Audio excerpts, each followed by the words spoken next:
was born in 1978, and I was born in Laos. I don't remember which city I was born in, but I do know where I was born in Laos. I was born in Laos in 1980, April 10, 1980. I don't remember a specific city, but I was born in Laos in 1976. I was born here in Crosse. I was born in Thailand. My relationship with my parents when I was growing up, it was very close because there wasn't a lot of Hmong families from where I grew up before I moved to Wisconsin. And so I was very close with them and my uncles. When I was growing up, I don't really spend much time with my family, my mom or dad. I basically just go to school, come home, do my homework. Sometimes I, just go out and play. So I don't really have much close time with them. I actually didn't grow up with a dad. My mom was always there for us, so our relationship was wonderful. She was like the best mom ever. But my relationship with my dad, I didn't really have one because he wasn't really in my life. I actually grew up thinking that my brother was my dad. It wasn't until I was like in middle school that I was like, what? That's not my dad? My dad, he kind of distant from the girls because I think there's just the awkwardness with the girls. He did not grow up like that with his parents too. So I didn't know how to love my parents. I know how to love my mom more than my dad. And then when I got married, that's when I realized, and that's when things changed because we started to separate from our parents. Then that's when my dad started to show more affection towards the girls. My mom was a single mother for most of my life, and we were really close. My mom, she works as a dietary full-time to support the family. One thing I remember the most, especially of a story, was when my parents said when we came over and we crossed the Mekong River, that my aunt who came over with us, she didn't really like carrying me across the river, but my parents kind of brought her over, and so she kind of had to fulfill that, and then now I'm very grateful that she actually carried me over the river. I was 9 years old when I moved to the United States here. Basically, English was just an alien language to me when I came to the United States here. I don't know any words. I can still remember my sister would go to school. My sister, she's kind of making fun of me because people was talking to me. I was like, yep, yep. So I remember the teacher asking me in elementary school if we were going to go to college, and I was the only one who didn't raise my hand because I was like, I'm not going to go. But now, you grow up and you realize how important that is. My best childhood memory would probably just be having fun with my uncles and my relatives in Nebraska, kind of just fishing and doing outdoor stuff.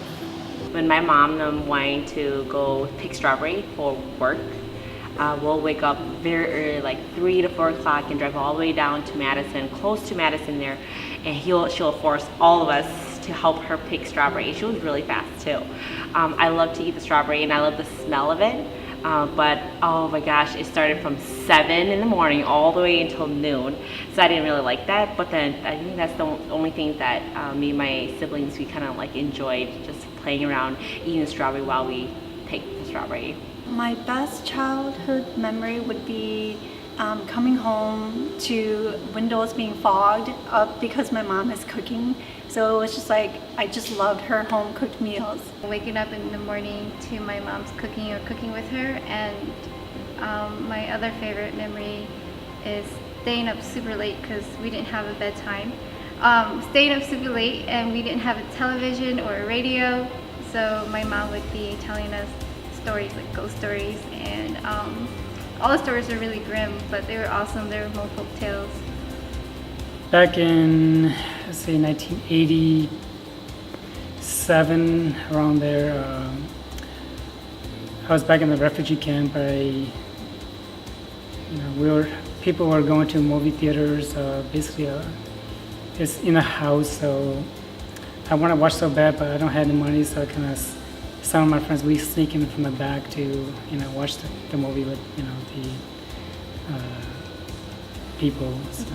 My worst childhood memory was actually around the same time because we lived in a harder part of the city where it's a little rough, and so you couldn't really go out and play quite as much without kind of just looking everywhere, you know, just potential dangers or people not being very nice to you.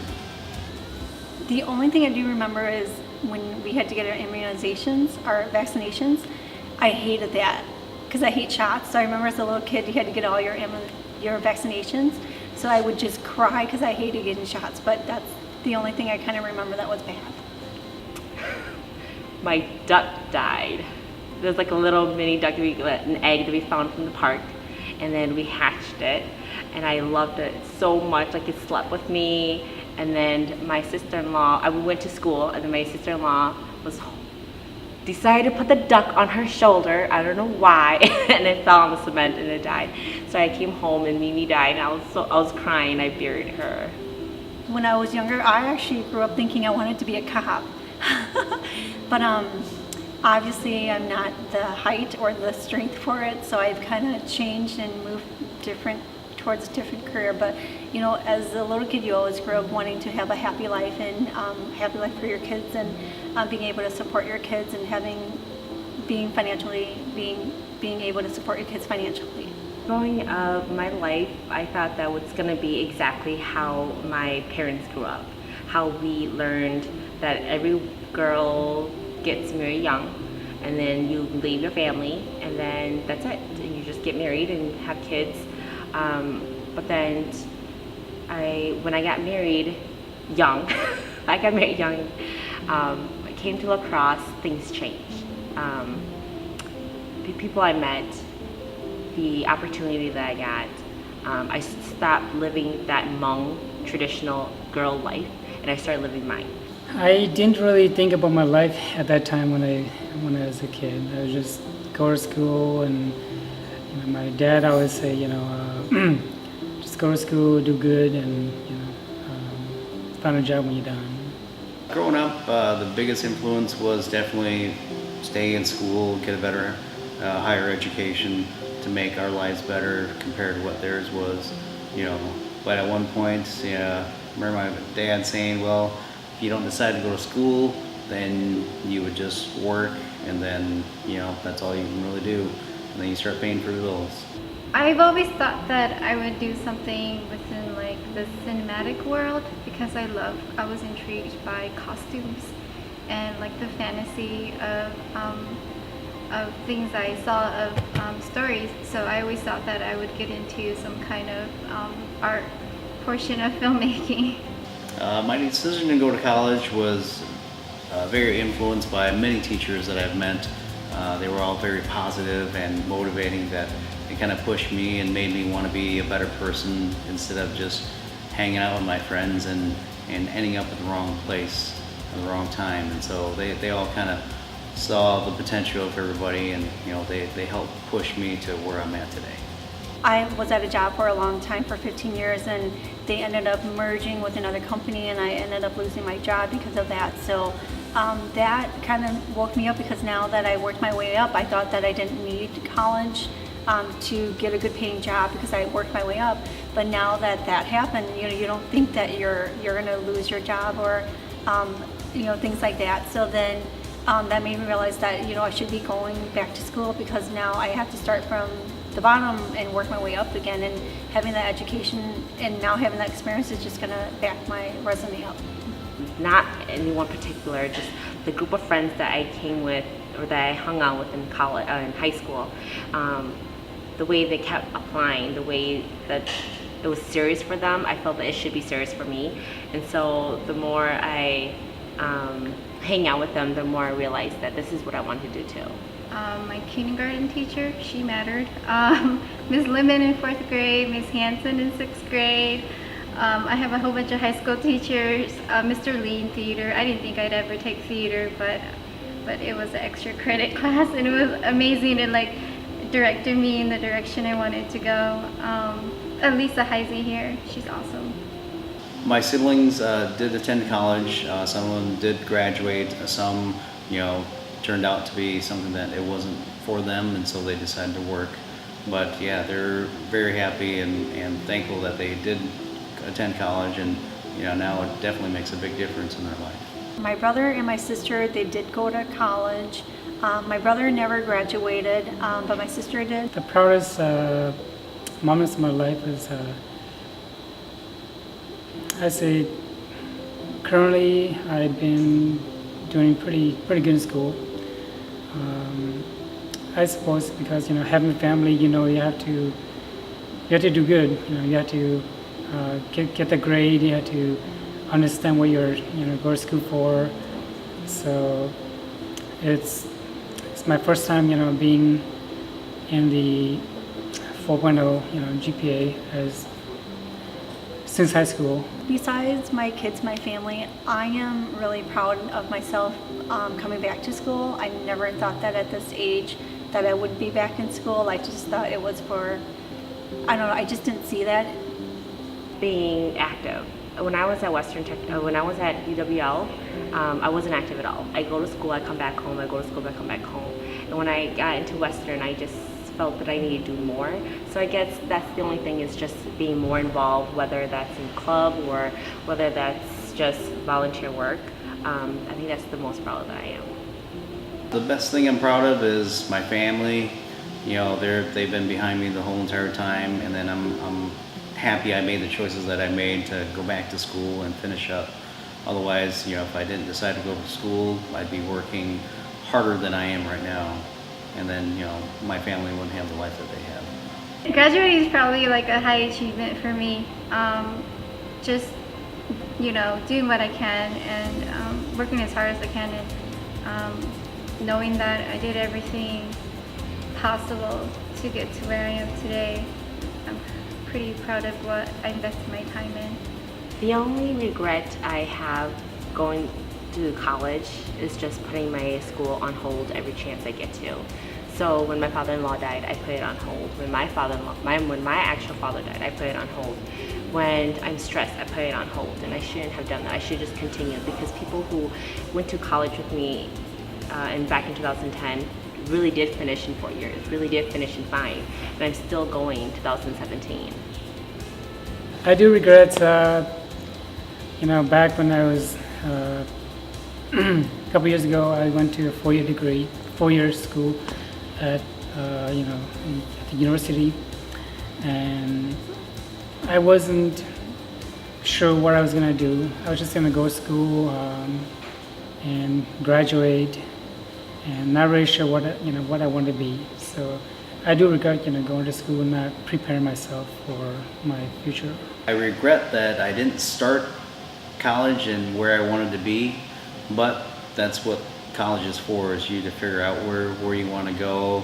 If it's something that you don't like, you have the opportunity to change it, and I'm glad I changed it, and I love doing what I do today. I don't have regrets attending, but my regret is that I didn't attend it sooner. I did attend UWL years ago after I finished high school, but I never finished because, I got married, I had kids, so I wish that I could have went sooner. That would be my only regret. I'm studying biomedical technician. I am in the Human Resource Management program at WTC. I am a registered MRI technologist, and with a background in X-ray, and also I do CAT scans, but mainly my focus is MRI, and I've been doing that for about the last 17 and a half years. Right now at Western Technical College, I'm studying Human Resource Management. I studied visual communications. Well, my future, I just hope it holds that, I still keep the steady job, but, mainly I want my future to make it better for my kids. And so that's the biggest thing right now, is just that my future stays consistent to make it better for my kids, and hopefully they see that also. Plans to go on, I would say that there's never an ending for education, especially in the field. Technology is always changing, so once I get into the field, it's always good to continue to learn more and more about new technologies coming in.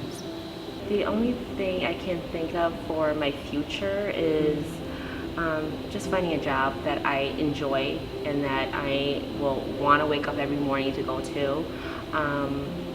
And also just, I guess, helping my kids understand how education is important too. So that's the only thing that I can think of. A bright future. I hope that it holds happiness, again, wealth financially, so that way I can support my kids and create a happy environment for my kids. I hope my future holds things that I love and people I care about. Obviously, success and joy, and I just want to keep doing things I love to do. Otherwise, I need to move on to something else. What I want to pass on is that if anybody's going to higher education, I would encourage them to get involved with the community. That way you can network with other people. When you're done with school, you'll be able to have someone who can pull you in to work with them, and also not to really focus on what they want to be, or what they want to do. Because if they're just going to go to school for, to get a diploma or to get a degree and not really utilizing that, there's really no point of going to school for. You're just wasting your time, wasting your money. So if you're going to go to school, put your heart into it. If you really want to do it, you can. I would say definitely never stop learning, never stop improving yourself, never stop investing in yourself, because when you get to the point where you think that you've done enough or that you're the best that you are, then that's where you can go wrong. You can always improve. Well, the only wisdom I really want to pass on to them is don't stop trying. You got to keep trying no matter how hard it is. It may not be a language barrier, may be a education barrier, but from a business standpoint, where I started school, going to the medical field was a whole different change. And just stick with it. There's lots of people who can help you out there. You can definitely make an influence on somebody else, and you never know, they may be in the same spot I'm in today. What would I want them to know, especially for Hmong girls, is stop living this cultural life. Stop living this life where people tells you what to do, especially men. When they say don't wear shorts like that, wear it, because this is America. This is not Thailand anymore. This is not Laos anymore. You live what you want to live. You be who you want to be. Don't get married young. Don't think that that's all you have is seeing what your sister and them or your cousin and them did is just getting married young, and that's what you should be doing. No, don't do that. Go on. Even if you have a kid, go on. There's so much opportunity out there. There's so many people who will accept you for who you are, whether it's Hmong people or actually other nationality. So just don't continue to live that life of Hmong that we grew up with. Live beyond that. Dream big and don't be afraid to do what you want to do, or what you think people want you to do is what you should do, but don't do that. It's just and do new things all the time. You don't have to follow what that person's doing or your brother's doing or what your parents want you to do.